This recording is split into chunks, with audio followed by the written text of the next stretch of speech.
पदाधिकारियों में भी पद पे हैं, तो आप सर पहले अपना परिचय दीजिए। सत्यनारायण सिंह, निवासी ग्राम गोविंदपुर कठार, जिला संरक्षक अखंड राजपूताना सेवा संघ। जी, आज यहाँ आप लोगों को जो मीटिंग का उद्देश्य था, इस मीटिंग का क्या उद्देश्य है, इसकी चर्चाएं कुछ बताइए। देखिए, आज हम लोग यहाँ पे इकट्ठा हुए हैं। आगामी 12 मई को क्षत्रिय शिरोमणि महाराणा प्रताप का जन्मोत्सव मनाया जाएगा। उसके संदर्भ में हम लोग यहाँ इकट्ठे हुए हैं और 73 लोकसभा ये चुनाव चल रहा है, जिसके संदर्भ में एक कमेटी गठित की गई है।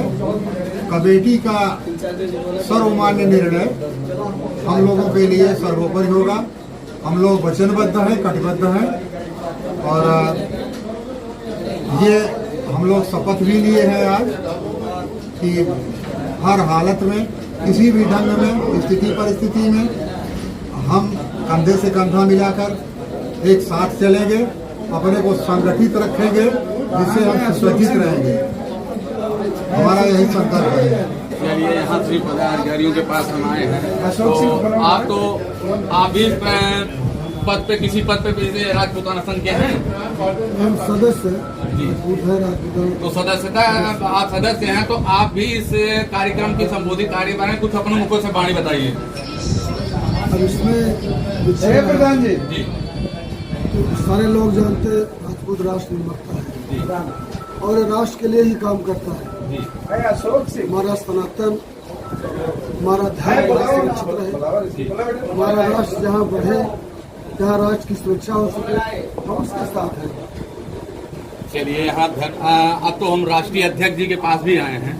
तो सर, आज की मीटिंग का उद्देश्य था, पहले आप अपने परिचय देते हैं, किस पद पे हैं, उसकी उद्देश्यता के बारे में कुछ चर्चाएं आप बताइए। देखिए, मेरा नाम है ठाकुर आरती गुरुवंश है। मैं राष्ट्रीय अध्यक्ष के पद पे हूँ जी। और हमारा संगठन इस बार जो लोकसभा चुनाव हो रहा है, उसमें बहुत सक्रिय रूप से हम लोग अपने बिरादरी में कार्य भी करते हैं।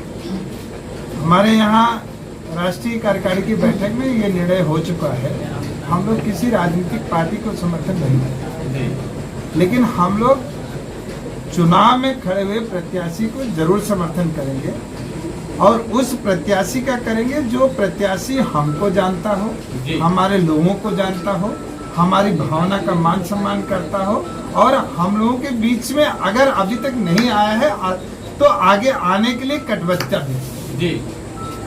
क्योंकि राजनीतिक पार्टियां तो अपने तरह से कार्य करती हैं, उनके पास अनंत जातियां, अनंत संगठन, अनंत विंग के लोग रहते हैं, तो उनको सभी को समाहित करना पड़ता है। क्योंकि हम लोगों ने ये महसूस किया कहीं न कहीं राजनीतिक पार्टियों में राजपूतों को उपेक्षित स्थिति में खड़ा कर दिया जी।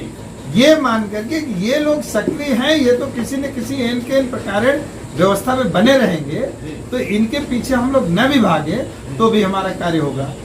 इसलिए समाज ये देखना शुरू किया कि अगर इस तरह से राजनीतिक उपेक्षा में हम लोग रहेंगे तो एक दिन हमारे लिए राजनीति में बने रहना बहुत ही मुश्किल हो जाएगा। समाज अपनी हिस्सेदारी चाहता है, समाज अपने मान सम्मान की रक्षा चाहता है, क्योंकि सरकारी रूप से संविधान के जो संवैधानिक रूप से जो बनाया गया उसमें ऐसी व्यवस्था बनाई गई है कि राजपूतों को या सामान्य जाति के लिए सरकारी अनुदान देने की कहीं कोई व्यवस्था आई नहीं। तो हम लोग न तो व्यवस्था के अपेक्षा करके बैठे हैं, न तो सिर्फ अनुदान के भरोसे जिंदा रहना चाहते हैं। देश में अगर राजपूतों ने राष्ट्र धर्म नहीं निभाया हो तो आप ये मानिए, ये हिंदुस्तान आज देश में जो विश्व गुरु बनने की तरफ बढ़ रहा है वो नहीं बढ़ पाता। कोई एक पाकिस्तान से भी गया गुजरा कबीले और अलग अलग स्टेट का व्यवस्था में तब्दील हो गया। जो आज ये कहा जाता है विश्व में सबसे अच्छी जो स्वतंत्रता के बाद जो संवैधानिक रूप से जो देश है वो भारत है, उसको बनाए रखने में राजपूतों की बहुत बड़ी भूमिका है।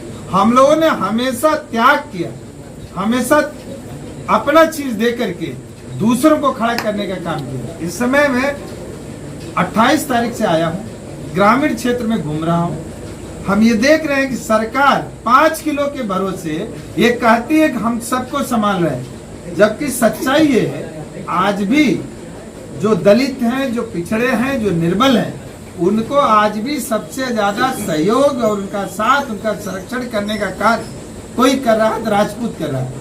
उनके खेत खलियान में आप जाके देखिए तो वही समाज खड़ा हुआ है, जहां से वो 5 किलो के भरोसे नहीं, कुंटल के भरोसे वहां पे खड़ा हुआ है। ऐसे समाज को कोई अनदेखा करके, उसको अंडरलाइन करके किसी भी राष्ट्र निर्माण का कार्य करना चाहे तो संभव नहीं है। हम लोग उसी चीज को बताने के लिए कि राजपूत